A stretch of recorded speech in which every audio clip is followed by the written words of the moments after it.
Des racines des Vosges aux portes de la Bourgogne, le site Natura 2000 Vallée de la Saône s'étend sur une superficie de près de 18 000 hectares, répartis sur 71 communes.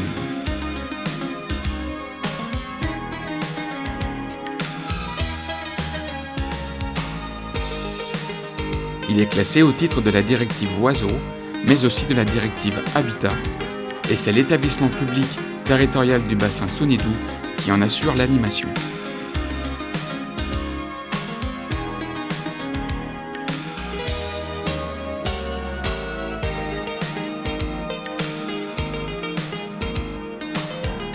Les prairies humides de cette plaine alluviale comptent parmi les habitats les plus emblématiques de ce site. Son état de conservation en fait notamment l'un des derniers bastions où le râle des genêts trouve encore des zones de reproduction en France. La fragilité des espaces naturels de la vallée de la Saône face aux activités humaines nécessite parfois l'intervention de l'homme pour retrouver un état de conservation et d'équilibre fonctionnel satisfaisant. C'est, par exemple, le cas du ruisseau de la Nourouge, situé sur la commune de Faverney, qui a connu, comme beaucoup d'autres, les affres des remembrements des années 60 à 70. Le cours d'eau s'appelle la Nourouge, c'est un affluent de la Saône, dans un contexte un petit peu particulier de la confluence entre la Saône et la Lanterne. On a un certain nombre de cours d'eau et de petits ruisseaux qui circulent dans cette zone basse. C'est un projet sur lequel on travaille depuis près de 3 ans avec M. Pfeffer, le propriétaire de la zone, qui consiste à reméandrer un cours d'eau qui a été rectifié en 1975.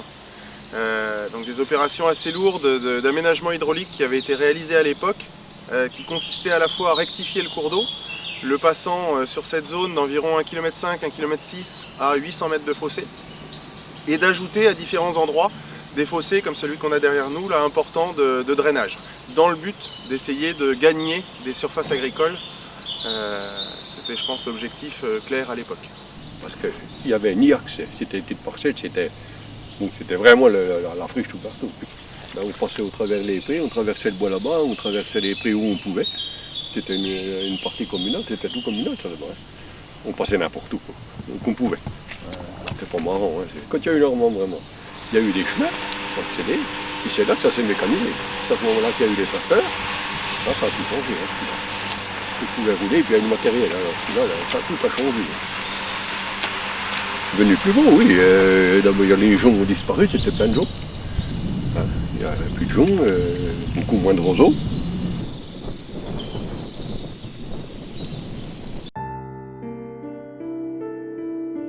Au début des années 60, l'avènement de la mécanisation agricole apportait une réelle amélioration de la qualité de vie et de travail des agriculteurs. En regroupant des parcelles de faible superficie, ou trop dispersées pour être facilement exploitables, le remembrement a permis de réduire les temps, les coûts d'exploitation, de faciliter et d'optimiser le travail de l'agriculteur en limitant ses déplacements et en adaptant le parcellaire et la topographie aux techniques et engins agricoles modernes.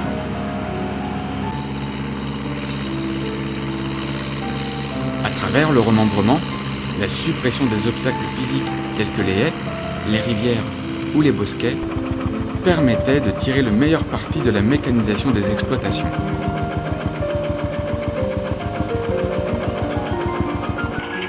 Tout ceci a conduit à une véritable révolution dans la perception qu'avait un agriculteur de la nature qui l'entourait, conduisant à une presque totale disparition de certains habitats naturels et des espèces qui les peuplaient. Ah ben ça, oui, ça c'est sûr que ça a changé. Il y a déjà moins de courlis. Oui. Aujourd'hui, on a quoi, 2 couples, 3 couples, maximum. Alors les canards l'hiver, il y en avait. Oui. Tiens, regarde-les. Ils viennent de piquer derrière les saules. Là. Canards. Tiens. Ah oui. Les sarcelles, ça. Oui. Sarcelles là-bas. Il n'y en a plus guère, parce qu'il y en avait plus que ça. Il y en avait là. Oui. Et puis les râles de genêt, là. Ça chantait le soir, c'était fort. Fallait voir, hein. Tout ça c'était en roseau, en épine. Ah oui, il était calé là-dedans. Oui. Donc les vifs, on les chercher dans le fossé là. Un brochet de temps en temps, on laisse tranquille, mais enfin bon, c'est bien peuplé et tout. On a tout, goujon, l'autre, La lotte, oui, c'est vrai, les lottes, les rousses, les lottes, qu'est-ce qu'il y avait, hein, choses Oui. comme ça. Donc, Oui. Si les aménagements de la Noue Rouge ont permis d'améliorer l'accès aux parcelles et ainsi entretenir les pâtures, chacun s'accorde pour reconnaître que ces travaux étaient peut-être disproportionnés face au peu de gains agronomiques qui en ont découlé. Les surfaces de roselières ont laissé la place à des prairies dont le caractère humide s'est en partie maintenu malgré les travaux d'assainissement agricole. Une faune et une flore variées ont ainsi pu se maintenir, même si le monde naturaliste et paysan s'accorde pour reconnaître un réel appauvrissement écologique de cette zone que les gens n'ont finalement jamais réellement quittée. Fort de ce constat, une poignée d'hommes a proposé de rendre à la Noue Rouge son caractère d'autrefois en lui redonnant son visage de rivière.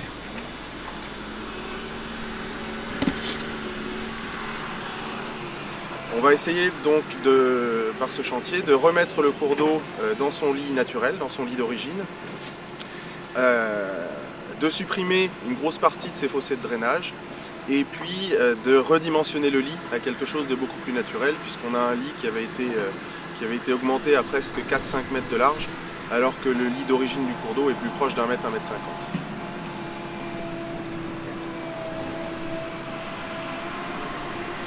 Monsieur Pfeffer a acheté la parcelle en 1994 pour en faire une réserve. Il y a des accords très particuliers qui existent entre les agriculteurs qui exploitent la zone et le propriétaire, visant depuis 1994 à avoir des pratiques en faveur des prés de fauche et des habitats sensibles du bord de Saône.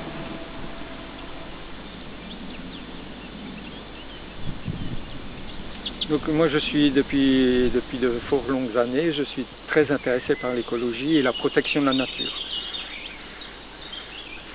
En Haute-Saône, il existe encore des grandes surfaces herbacées comme ici, mais les fauches, si elles sont précoces, avant le mois de juin, elles détruisent toute la flore d'abord, qui graine au mois de juin et juillet, mais également toute l'avifaune qui niche dans la prairie. Et dans le cadre d'un remembrement dans les années 92-95, j'ai pu acheter cette zone et donc tout de suite la mettre en protection avec des mesures agri-environnementales. Donc ici, les agriculteurs fauchent après le 1er juillet, voire le 15 juillet. Et donc les oiseaux qui nichent dans la prairie, qui sont inféodés à la prairie, ont le temps de terminer la nidification. Afin d'être en capacité de mesurer les améliorations qui peuvent être attendues suite aux travaux, il a été nécessaire de réaliser un diagnostic initial qui permette de mesurer la richesse écologique de la zone et d'en mettre en évidence les dysfonctionnements. Ainsi, on s'est intéressé à la diversité floristique, indicateur de premier ordre pour savoir si une zone humide fonctionne de manière équilibrée ou non. Les insectes ont eux aussi fait l'objet d'une attention particulière, de même que les oiseaux. Enfin, des levées topographiques ont été réalisées pour définir le tracé le plus adapté qu'il allait être nécessaire de redonner à la Noue Rouge pour lui rendre, au mieux, toutes ses fonctionnalités écologiques. Le futur tracé a ainsi pu être matérialisé sur le terrain par la pose de jalons.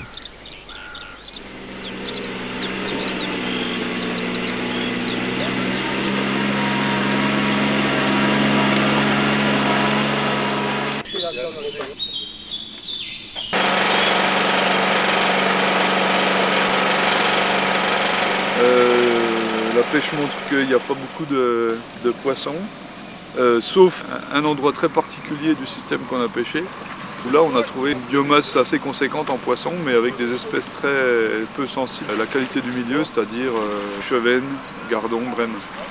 Quant aux espèces particulières, on a trouvé une seule bouvière sur toute la surface pêchée. Ça veut dire que c'est présent, mais c'est vraiment au niveau de l'anecdote. On a trouvé quelques brochetons, puisque c'est aussi une espèce qui est visée par le projet. Alors quelques brochetons, bon, c'est pareil, hein, c'est au niveau de l'anecdote, puisqu'on a dû en voir 2 ou 3 sur 200 mètres carrés pêchés à peu près. Ce qui démontre que ces fossés n'étaient plus du tout, d'un point de vue hydraulique, en relation avec les débits qu'ils accueillaient. Donc Ils se sont remplis de matière organique avec le temps, issus des arbres qui les bordent, c'est-à-dire des feuilles, des bois morts. Du coup, il est probable que la qualité d'eau n'était plus du tout en rapport avec le développement de la vie piscicole.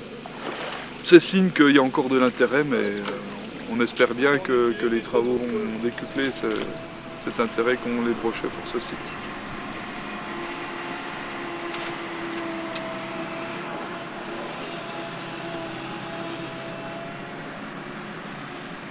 Donc les travaux, proprement dit, après la phase préparatoire, ont démarré en 2012. On est intervenu avec une pelle marais sur chenille très large, munie d'un broyeur, pour éliminer des ligneux qui étaient un petit peu envahissants, notamment pruneliers et puis saules, qui s'étaient installés là sur les zones humides depuis des années, de manière à pouvoir pénétrer dans la zone pour affiner la phase topographique et préparer le piquetage du futur lit du cours d'eau. Et puis donc la deuxième phase des travaux, qui démarre aujourd'hui là en 2013, a consisté d'abord en un apport de matériaux issus d'un chantier voisin dans un contexte identique. On a pu rapatrier près de 1000 m3 de terre. Et puis cette phase de terrassement là, qui commence proprement dit, où on va recreuser le lit du cours d'eau, donc sur environ 1 mètre de large et 40 cm de profondeur. Recreuser les différents méandres et puis positionner les bouchons à l'intersection du lit rectifié et du lit reméandré avant d'opérer la bascule des débits du cours d'eau où on aura la joie de voir le cours d'eau reprendre son circuit naturel après y avoir passé un petit peu de temps. Grâce à Natura 2000, ces travaux vont conduire à améliorer la fonctionnalité des habitats naturels d'intérêt communautaire du secteur. Chaque espèce animale ou végétale, de la plus commune à la plus rare, bénéficiera de ces améliorations. Mais au-delà de l'approche purement naturaliste de Natura 2000, la restauration de la noue rouge apporte aussi une réponse aux objectifs de bon état de nos rivières, fixés par la directive cadre européenne sur l'eau et recherchés dans la mise en œuvre du schéma directeur d'aménagement et de gestion des eaux du bassin Rhône-Méditerranée. Deux outils complémentaires de la préservation de nos cours d'eau et de notre cadre de vie. Donc la rareté de ce projet, en Haute-Saône, à ma connaissance, ces dernières années, il n'y en a pas eu. Moi, sur mon secteur, c'est le premier que je suis et que je vois naître. Et dans les années à venir, il y a quelques projets qui sont en cours, mais qui ne sont pas encore aboutis, qu'on espère voir aboutir. Et donc là, sur un linéaire comme ça, avec des enjeux, que ce soit piscicole, milieu humide, avifaune associée, batracien. Donc voilà, ça réunit un ensemble quand même d'espèces liées à la biodiversité, donc c'est assez exemplaire. Après les traumatismes subis lors des remembrements des années 60, il aura fallu de longs mois pour clarifier et définir collégialement les travaux nécessaires pour retrouver les silhouettes perdues de la noue rouge. Les précautions prises dans la définition des aménagements et dans la bonne connaissance du site se sont retrouvées dans le choix des engins mécaniques qui allaient réaliser les travaux. En effet, dans ce type de chantier, il faut réussir à préserver les habitats naturels alentours, tels que les prairies humides, qui sont aussi l'outil de travail des agriculteurs. C'est une entreprise spécialisée en génie écologique qui nous réalise des travaux et qui est équipée de matériel particulièrement adapté pour travailler dans des contextes humides. La pelle qui va réaliser les travaux, donc la pelleteuse mécanique, est équipée d'un système laser qui lui permet de prendre une cote au centimètre près quasiment à une extrémité du cours d'eau ou à différents endroits et de se positionner avec un écran à l'intérieur de la cabine qui permet au conducteur de voir exactement où il en est à chaque étape du chantier en termes de profondeur.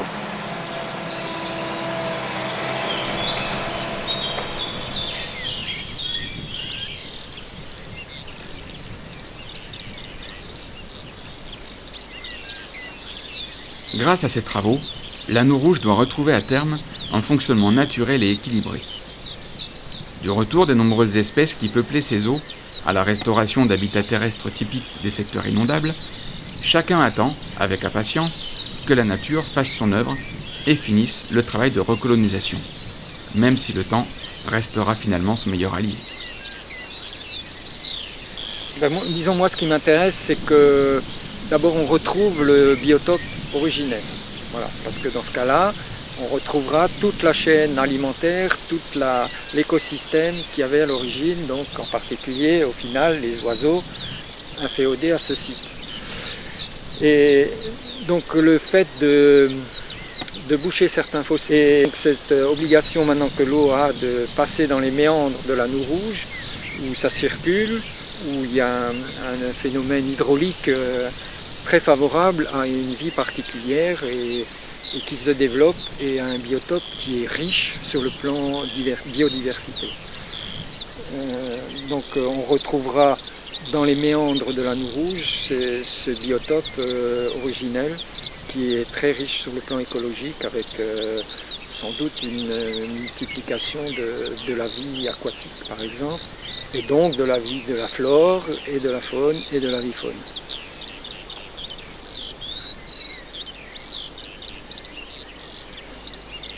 Le fait de rétablir un lit mineur dont les dimensions sont en accord avec les régimes hydrauliques des eaux qui s'écoulent de la forêt rétablit véritablement un cours d'eau avec des caractéristiques morphologiques qui seront, une fois que ça se sera stabilisé, nettement plus aptes à favoriser la vie piscicole et au-delà de la vie piscicole, un cortège d'espèces, notamment les insectes, qui seront adaptés à vraiment un cours d'eau. Le fait d'avoir réduit nettement les dimensions du chenal d'écoulement vont impliquer que les phénomènes d'érosion et de dépôt seront complètement différents de celles qu'il y avait dans les anciens fossés qui étaient bien trop larges et sans courant. Et en ce sens, ça sera nettement plus favorable sur le long terme, ainsi que sur le court terme, à la vie piscicole. C'est plaisant ces travaux. Il n'y a plus qu'un petit morceau, la jonction avec la Saône, et tout sera solutionné. Et là, ça fait un siphon qui doit couper un petit peu l'accès aux bestioles en temps de crue comme ça. Moi, je voudrais bien que le râle revienne. Pourquoi pas? Il y en a pas loin, hein. Il y en a chez Schwebel de l'autre côté. Pas loin, hein. Il n'y a pas de raison qu'ils ne reviennent pas là. Afin de mesurer les capacités de la nature à recoloniser les lieux, un nouveau suivi sera programmé à l'issue des travaux. Celui-ci permettra notamment de mesurer la répartition des espèces au sein des habitats qui auront été restaurés. On va avoir une réponse relativement rapide du milieu, notamment en ce qui concerne la faune et la flore. Je pense que ça va répondre assez rapidement à l'humidité. Et puis des choses qu'on va voir revenir progressivement dans le temps. L'aspect biogène du cours d'eau va revenir petit à petit et on va voir les choses bouger également dans la durée. Alors les suivis vont se mettre en place tous les ans. À la fois sur l'aspect piscicole, avec l'aide et le soutien de la Fédération départementale des pêcheurs. Nous, sur le site Natura 2000, on va continuer les suivis flore et faune de manière régulière, de manière annuelle. Et on va essayer d'actualiser aussi les données invertébrées dans les années qui viennent. Là, je n'ai pas encore exactement la périodicité, mais il est prévu de toute façon de faire des suivis dans la durée sur ce site, qui est aujourd'hui l'un des plus emblématiques du site Natura 2000. Natura 2000, pour moi, était plutôt une bouée de sauvetage parce que j'ai pas pu raccrocher mon projet. J'avais le statut de réserve naturelle volontaire au départ. Ensuite, c'est devenu un statut de réserve naturelle régionale. Mais la vraie aide que j'ai eue, technique, écologique et maintenant financière, c'est Natura 2000 qui me l'a apporté. Pour moi, ça a été un intérêt de rencontrer l'équipe de ces jeunes écologues. Je ne me suis pas senti tout seul parce qu'au départ, c'est vrai que ici, les idées que j'amenais ou le concept de protection n'étaient pas très favorables à la région, très agricole. Voilà. Aussi, c'est des professionnels qui ont des contacts, un réseau de contacts important que moi je n'ai pas. Ici, pour les explications, pour le travail avec les partenaires, j'ai besoin de Natura 2000 qui m'accompagne dans ce réseau, dans ce partenariat, cette collaboration avec la zone, avec les chasseurs, les pêcheurs, les agriculteurs, enfin, voilà, tous les habitants.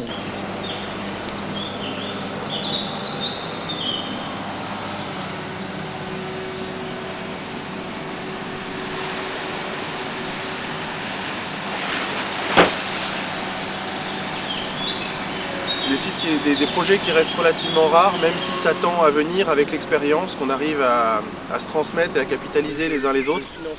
Beaucoup d'échanges entre les opérateurs des différents sites pour capitaliser sur ces expériences. Là même sur ce projet, on a essayé de faire venir les collègues au fur et à mesure, les services de l'État, d'associer le plus possible tout le monde, de manière à ce qu'il y ait une expérience qui croisse sur ces sujets-là. Le premier point dur à la mise en œuvre de ces projets, c'est la maîtrise foncière. C'est qu'aujourd'hui, la loi est ainsi faite que les cours d'eau sont la plupart du temps des domaines privés, avec un certain nombre de propriétaires au fil du cours d'eau, arriver à mettre tout le monde d'accord et arriver à emmener tout le monde dans une dynamique de restauration de milieu naturel, c'est assez compliqué. Alors évidemment, il y a toujours des solutions autres, de déclaration d'intérêt public, d'intérêt général, etc. Mais c'est relativement mal accepté quand même. Donc je pense que le premier frein, il est réellement foncier, beaucoup plus que technico-financier. L'intérêt de ces projets, il est aujourd'hui reconnu par tous, mais il faut avoir, et c'est ce qu'on avait ici sur ce projet, la chance d'avoir un propriétaire qui était vraiment dans la bonne dynamique, des agriculteurs sur la zone qui ont joué le jeu aussi et qui ont accepté le projet. Même si ça va être un peu plus contraignant pour eux, on essaye de minimiser au maximum, de minimiser autant que faire se peut ces contraintes, mais malgré tout, on a eu la chance d'avoir à la fois un propriétaire et des exploitants qui acceptaient et qui jouaient le jeu du projet, qui nous ont même aidés au fil du projet. Et puis la dernière satisfaction aussi sur ce projet, c'est de voir des gens qui ont participé à la rectification dans les années 70 et qui, au fil de discussions, ont fini par adhérer eux aussi à ce projet, ayant pris conscience, peut-être pas tous, mais ayant pris conscience que peut-être il y avait une erreur de fait, ou tout du moins que ce qu'ils en attendaient, ça n'a pas fonctionné exactement comme prévu. Et donc ces gens-là aujourd'hui contribuent au projet sur la Nourouge et c'est vraiment un plaisir que de pouvoir travailler avec eux 38 ans après les travaux.